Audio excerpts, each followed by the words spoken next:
રાજ્યમાં ઠંડીનું પ્રમાણ ઘટ્યું, નલિયામાં 12 ડિગ્રી તાપમાન નોંધાયું.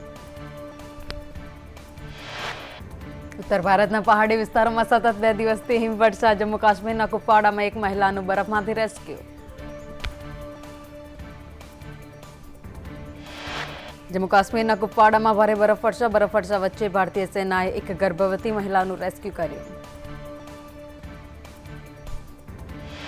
ઝારખંડમાં રાજકીય સસ્પેન્સનો અંત. ચંપઈ સોરેન આજે લેશે મુખ્યમંત્રી પદના શપથ.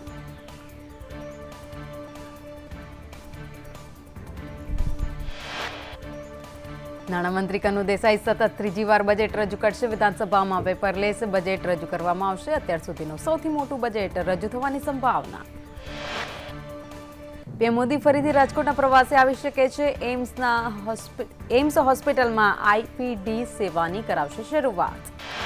જૂનાગઢના કેશોદમાં હેવાન શિક્ષકે સગીરા સાથે અડપલા કર્યા. કૃણાલ ઓઝા નામના શખ્સે ક્લાસનો સમય પૂરો થયા પછી સગીરાને રોકી.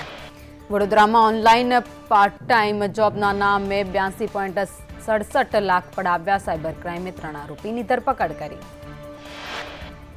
ગુજરાત હાઈકોર્ટના ચીફ જસ્ટિસનો મહત્વનો નિર્ણય. હવેથી અરજદારોએ અરજીમાં જાતિ ધર્મ લખવાની જરૂર નથી.